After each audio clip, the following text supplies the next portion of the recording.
Hello students, welcome back to our channel. इस video में हम देखेंगे कुछ करंट अफेयर्स के इंपॉर्टेंट क्वेश्चंस आजकल के जो सोशल और पॉलिटिकल इवेंट्स हो रहे हैं उनको ध्यान में रखकर।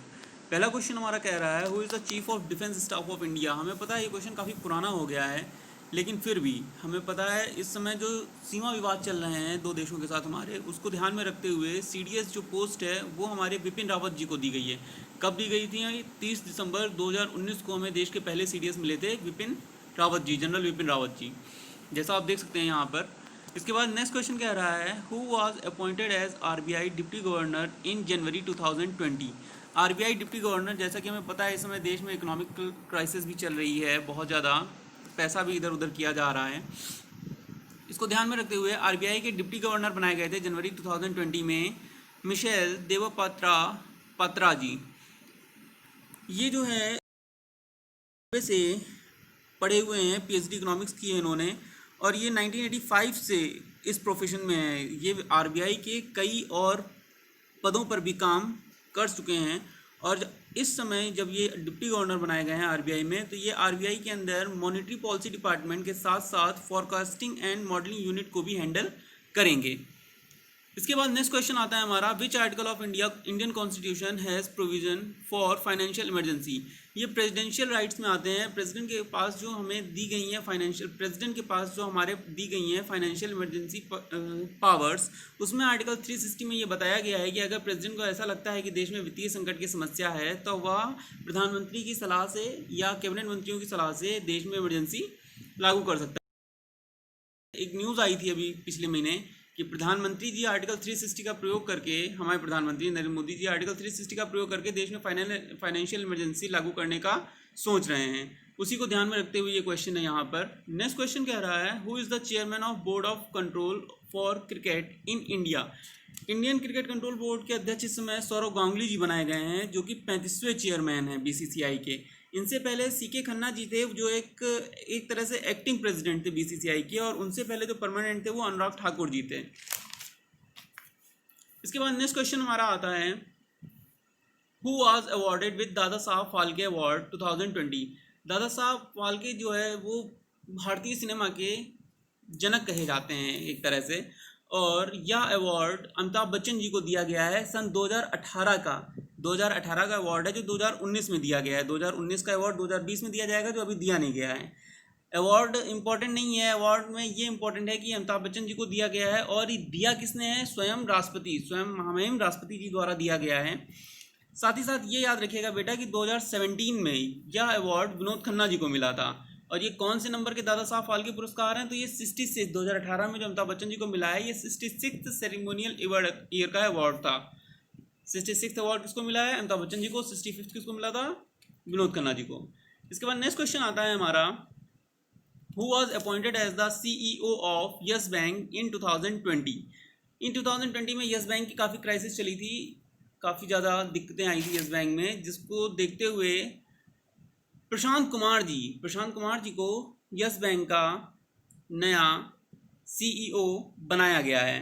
प्रशांत कुमार जी इससे पहले SBI में, स्टेट बैंक ऑफ इंडिया में चीफ फाइनेंशियल ऑफिसर भी रह चुके हैं। इसके बाद नेक्स्ट देखते हैं हम, 3 मई इज सेलिब्रेटेड एज। 3 मई जो है किस रूप में मनाया जाता है? तो 3 मई को वर्ल्ड प्रेस फ्रीडम डे मनाया जाता है। जैसा कि आजकल हम लोग न्यूज़ चैनल में देख रहे हैं, काफ़ी सेंसरशिप होती है, सारे न्यूज़ चैनल जो है पोलराइज होते जा रहे हैं धीरे धीरे न्यूज़ को लेकर। इसलिए यह क्वेश्चन इंपॉर्टेंट है कि 3 मई जो है वो वर्ल्ड प्रेस फ्रीडम डे के रूप में मनाया जाता है। लेकिन इस क्वेश्चन में 3 दिन और दिए गए हैं, जिनको भी हम देख लेते हैं। पहला है वर्ल्ड प्रेस फ्रीडम डे, ये तो 3 मई है, ये तो आंसर ही है इसका। सेकंड है world intellectual property day. World intellectual property day बेटा 26 अप्रैल को मनाया जाता है, को हर साल मनाया जाता है। तीसरा कह रहा है इंटरनेशनल डे ऑफ लाइट। तो इंटरनेशनल डे ऑफ लाइट 16 मई को मनाया जाता है। लास्ट मंथ ही पढ़ा था, इसलिए इंपॉर्टेंट है ये अपकमिंग एग्जामिनेशंस के लिए। इंटरनेशनल डे ऑफ लाइट 16 मई को मनाया जाता है। और लास्ट है world TB day. World TB day हर साल 24 मार्च को मनाया जाता है बेटा। इसके बाद नेक्स्ट क्वेश्चन हमारा कह रहा है, RBI's mega bank consolidation plan of merger of 10 banks into 4 came effective from which date? RBI या फाइनेंशियल मिनिस्टर सबने मिलकर प्लान बनाया था कि जो 10 बड़े बैंक हैं इनको मर्ज करके 4 बैंकों में कर दिया जाएगा और यह योजना 1 अप्रैल सन 2020 से लागू हो गई है। नेक्स्ट है हमारा 9th question, when was the first ever case of corona virus covid reported. तो फर्स्ट केस हमें पता है, सबसे पहला केस हमारा चाइना में आया था दिसंबर 2019 में। नेक्स्ट है हमारा, which of the following has been announced as worst ever crisis after world war II by UN chief. UN chief के द्वारा वर्ल्ड वॉर II द्वितीय विश्व युद्ध के बाद कौन सी सबसे बड़ी आपदा घोषित की गई है। तो ग्लोबल रिसेशन हमें पता है 2009 में आया था, वो इतनी बड़ी आपदा नहीं थी, वो रिकवर कर लिया था। Amazon rain forest wild fire, ये भी कवर हो गया है, नन ऑफ द वो हो नहीं सकता है। इसके बाद बी ऑप्शन हमारा कोविड-19 जो है ये सही ऑप्शन है। इसमें हम लोग देख ही रहे हैं कि भारत में भी लगभग 5 लाख के आसपास केस 23 जून तक हो चुके हैं और वर्ल्ड लेवल पर तो है ही, और भारत चौथे नंबर पर संख्या के आधार पर विश्व में। लेकिन इंपॉर्टेंट क्वेश्चन, इस क्वेश्चन में जो इंपॉर्टेंट क्वेश्चन बनता है वो है यूएन चीफ। आप देख पा रहे होगे यहाँ कैपिटल में लिखा है यूएन चीफ इस समय कौन है। यूएन चीफ हमारे जो है इस समय है एंटोनियो गुटेरेस, जो 9th सेक्रेटरी जनरल है यूनाइटेड नेशंस के। ये एक पुर्तगीज पॉलिटिशियन है, साथ ही साथ ये एक डिप्लोमेट भी हैं। और एक क्वेश्चन जो और इम्पोर्टेंट बनता है कि यूएन चीफ इनसे पहले, एंटोनियो से पहले यूएन चीफ कौन थे। तो एंटोनियो से पहले यूएन चीफ बान की मून थे। ये जरूर याद रखिएगा कि एंटोनियो जो है वो पुर्तगाली पॉलिटिशियन है और साथ ही साथ एक डिप्लोमेट है।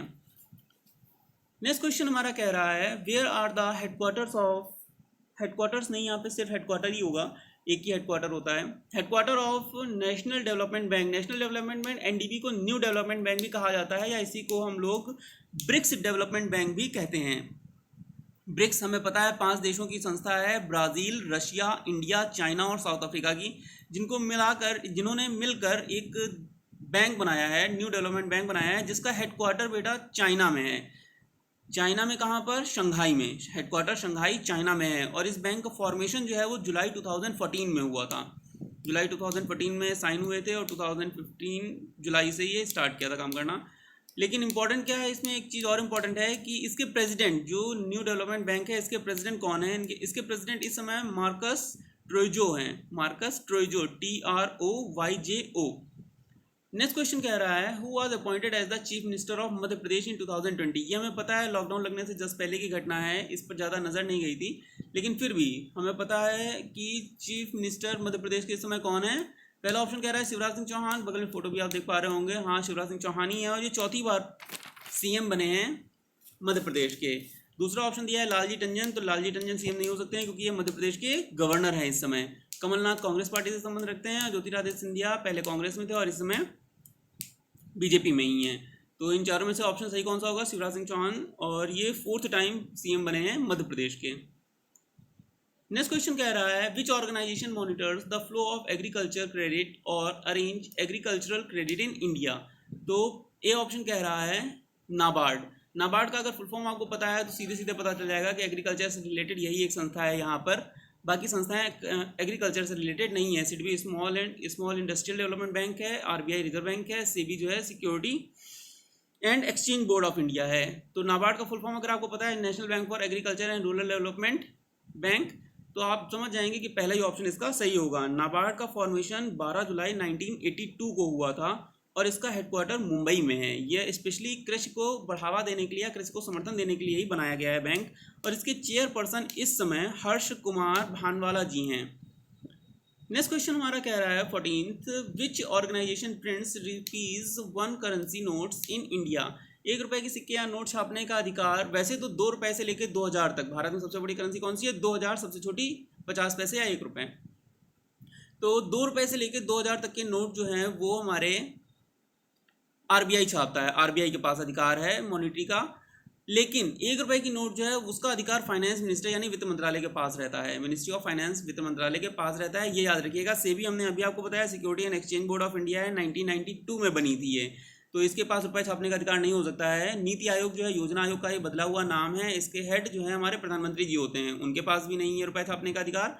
रुपए छापने का अधिकार सिर्फ और सिर्फ RBI के पास है, या फिर 1 रुपए की करेंसी छापने का अधिकार मिनिस्ट्री ऑफ फाइनेंस के पास है। ये इंपॉर्टेंट है, याद रखिएगा बेटा, ट्रिक क्वेश्चन में आता है। नेक्स्ट हमारा कह रहा है, what does P stands for? PFRDA। PFRDA का अगर फुल फॉर्म आपको पता है तो P का पूछे, R का पूछे, D का पूछे या A का पूछे, आप सभी का फुल फॉर्म बता लेंगे। तो PFRDA संस्था है एक हमारी जो पेंशन से रिलेट है, नेशनल पेंशन स्कीम से रिलेटेड है, और यह 23 अगस्त 2003 को बनी थी, जिसका हेडक्वार्टर न्यू दिल्ली में है। PFRDA का फर्स्ट लेटर जो P है वो स्टैंड करता है पेंशन के लिए, फुल फॉर्म है इसका pension fund regulatory and development authority. तो ये थे बेटा आपके 15 मोस्ट इंपॉर्टेंट क्वेश्चन जो अपकमिंग इकोनॉमिक्स से रिलेटेड आ सकते हैं एग्जामिनेशंस में। Thank you.